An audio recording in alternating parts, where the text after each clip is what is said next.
Assalamualaikum warahmatullahi wabarakatuh. Baiklah, perkenalkan nama saya Tony Agus Satria. Saya peserta DK Angkatan Kedua kelas Wadana. Di sini saya mengangkat judul optimalisasi, pengintegrasian, dan harmonisasi program-program pembangunan daerah. Dalam aksi perubahan saya ini, saya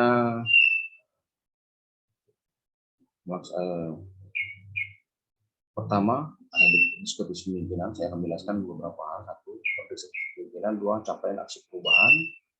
Tiga, manfaat aksi perubahan. Tiga ini yang saya laksanakan di aksi perubahan ini. Yang pertama, saya menjelaskan bahwa apa itu integritas akuntabilitas organisasi. Jadi sasaran akhir dari yang saya laksanakan ini adalah peningkatan kualitas atau kinerja organisasi dalam pelaksanaan selama saya di lapangan dijadikan modal saya untuk melaksanakan adopsi dan adaptasi membangun integritas dan akuntabilitas kinerja organisasi. Di sini apa itu dikatakan integritas? Ini adalah suatu kepatuhan yang tidak merasa kompromi dalam hal nilai moral serta mengesampingkan dan kehidupan pemanfaatan. Kemudian yang ketiga, mendukung akuntabilitas tim kerja dalam melaksanakan aksi perubahan ini. Maka telah dibentuk tim efektif melalui SK Kepala Bapeda. Selanjutnya, pengelolaan budaya kerja penguatan IT, di mana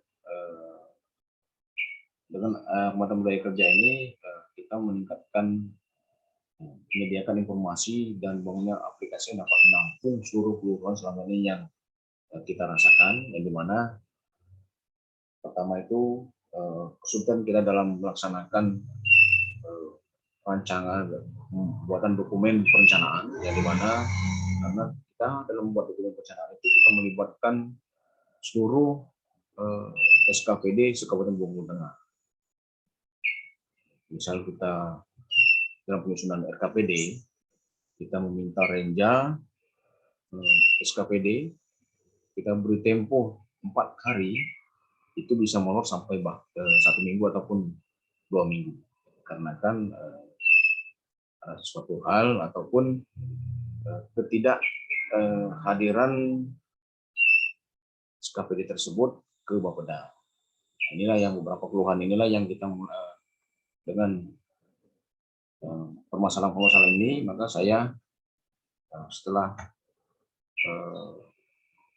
saya di lapangan di Lampung melihat dan apa yang saya lihat, apa yang saya pengalaman di Lampung, setelah itu saya melihat betapa penting kita akan membangun sebuah aplikasi yang berbasis elektronik ini. Karena selama ini kita masih selalu mengharapkan dari satu-satunya aplikasi yaitu SCPD dari Kemendagri. Bukan aplikasi tersebut tidak baik, bukan mengalami ketidaksempurnaan, akan tetapi ketergantungan kita dengan data tersebut. Sehingga ketika kita dalam penyusunan data, penyusunan dokumen perencanaan, kita kesulitan di data. Nah, dengan jangka panjangnya ini, kita membangun aplikasi, bisa nanti kita namakan dokumen ataupun aplikasi lain, tetapi ini akan menampung keluhan-keluhan yang akan menjawab keluhan selama ini kita rasakan. Dengan tujuan tersebut, maka kita jangka panjang akan membangun sebuah aplikasi ini, tetapi ini merupakan dalam jangka panjang. Kemudian aplikasi ini juga menjawab informasi publik, ataupun di mana ketika nanti ini sudah dibangun, aplikasi ini bisa dicek atau di-cross-check oleh Kepala Bapeda ataupun nanti oleh Bupati sendiri lewat smartphone atau hak tinggal. Jadi apa yang kita kerjakan nanti apa yang dirasakan oleh kepala daerah, misalnya program prioritas yang belum masuk, nanti beliau bisa memantau lewat smartphone atau pintar. Karena jadi dari beberapa unsur bisa mengecek ini masuk aplikasi yang kita bangun. Selanjutnya, untuk melaksanakan aksi perubahan ini, saya melakukan komunikasi dengan mentor dan coach baik melalui HP atau melalui secara langsung. Di sini saya juga men-screenshot beberapa hasil dari komunikasi saya dengan pembimbing saya. Selanjutnya, di sini aksi perubahan saya ini dalam jangka pendek. Saya sudah membentuk tim efektif. Dalam jangka pendek ada SK Bupati yang di mana nanti mendukung penuh aksi perubahan saya ini. Di sini tim efektif ditetapkan oleh Kepala Bapeda, kemudian pada tanggal 27 Mei 2021 dengan nomor 16 tahun 2021. Kemudian setelah terbentuknya tim efektif ini, saya melakukan penyusunan rapat awal dengan tim efektif saya. Jadi ada Kasubit Perencanaan dan Pendanaan, Kasubit Data dan Kasubit Evaluasi. Dari ketiga Kasubit saya ini membantu saya dalam proses pembuatan SK maupun persiapan rapat-rapat yang kami akan hadapi. Persiapan penyusunan SK Bupati ini kami mulai dengan rapat tanggal 24 Mei 2021 yang kemudian dilanjutkan dengan tanggal 12 Juni 2021 yang bertempat di Bapeda sendiri. Kemudian rapat kami lanjutkan dengan rapat besar, rapat dengan TAP di Bapeda, karena tanpa dukungan kawan-kawan dari kabit-kabit di Bapeda atau TAPD yang ada di Bapeda, tim anggaran pemerintah daerah, maksud saya, di bidang-bidang, kepala bidang PPM, kepala bidang ekonomi SDA, kepala bidang Pispra, tanpa dukungan dari kawan-kawan ini sangat sulit untuk dilakukan. Makanya saya membawa rapat ini pada tanggal 28 Juni 2021, kami mengundang seluruh bidang mitra teknis, yaitu bidang Bapeda. Kami menyimpulkan bahwasanya ini perlu kita bangun, perlu kita buat aplikasi, bukan untuk pembanding dari aplikasi yang sudah ada, akan tetapi membackup data-data di Kabupaten Bogor Tengah sendiri, sehingga sinergitas program dan harmonisasi antara program RPJMD dengan Rensra SKPD yang turunannya yaitu RKPD dan Renja SKPD bisa bersinergi. Kemudian setelah ini semua selesai, rapat tahapan ini, saya membawa draft keputusan Bupati ini ke Kabak Hukum Sekretariat Daerah Kabupaten Bogor Tengah, kemudian dibawa dengan rapat pendampingan dari Kemenkumham.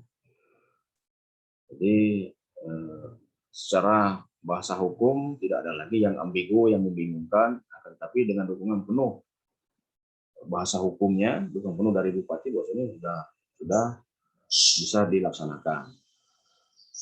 Kemudian dari aksi perubahan ini bisa kita rasakan manfaat dari aksi perubahan ini, pertama dari internal, dari pimpinan sendiri bisa mendapatkan informasi secara langsung tentang rencana kerja SKPD. Artinya bisa lewat smartphone atau HP pintar tersebut, Kepala Bapeda bisa mengecek langsung renja atau rencana kerja SKPD tersebut setiap tahun.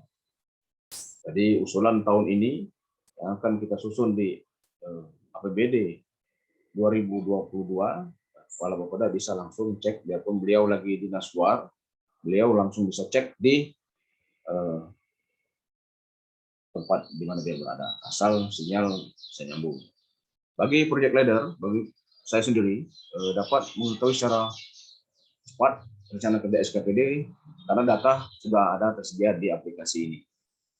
Bagi para kasubit dapat mengetahui secara cepat rencana kerja SKPD sehingga sinergitas antara Bapeda dengan SKPD dapat berjalan dengan baik. Artinya baik itu evaluasi ataupun dalam penyusunan dokumen perencanaan sendiri. Selanjutnya,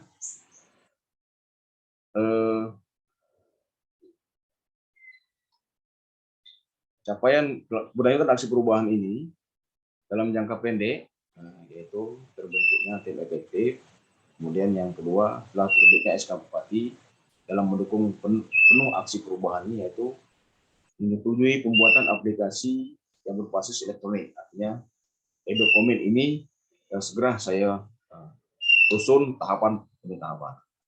Kemudian memverifikasi untuk mensinergikan usulan rencana kerja SKPD. Di sini saya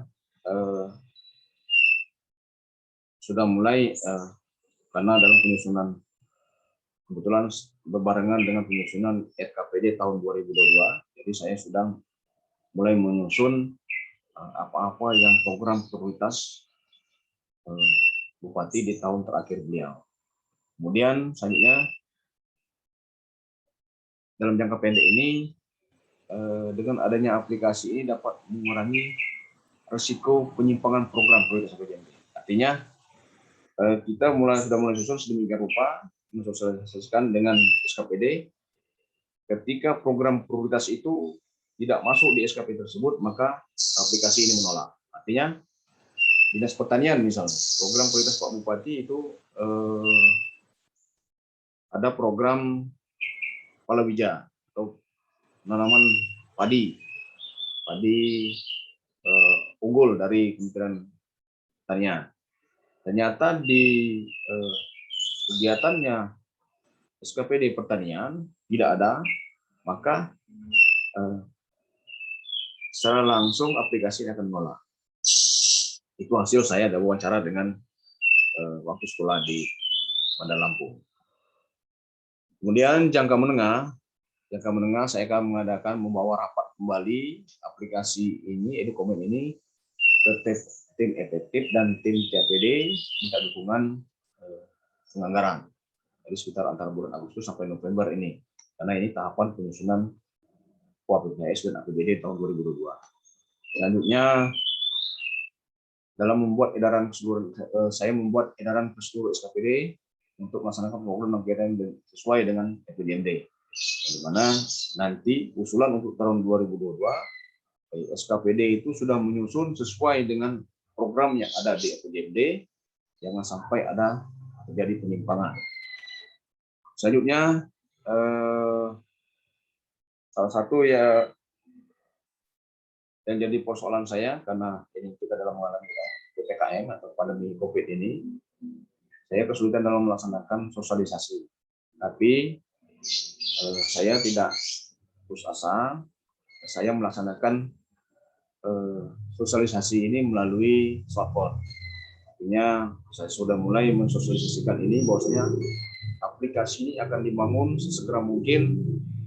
Jadi seluruh SKPD silakan mempersiapkan program prioritas apa yang akan kita angkat di APBD perubahan ini ataupun di tahun 2022 nanti. Kemudian supaya terbentuknya sinergitas antara Bapeda dengan SKPD, saya merencanakan minimal pertemuan 3 kali setiap 3 bulan. Jadi yang sini saya undang adalah Kasubag perencanaan SKPD tersebut karena berhubungan langsung dengan rencana kerja SKPD. Dalam jangka panjangnya, di sini saya berharap sekali aplikasi ini bisa terwujud karena memang betul-betul sangat dibutuhkan oleh Bapeda. betul-betul sangat dibutuhkan oleh kompeten. Artinya, saya sudah melihat dan membuktikan secara langsung apa yang saya alami di Bandar Lampung. Sinergitas antara Bapeda dengan SKPD itu betul-betul terbentuk. Jadi inilah perwujudan dari aplikasi berbasis elektronik ini. Demikianlah paparan saya. Wassalamualaikum warahmatullahi wabarakatuh.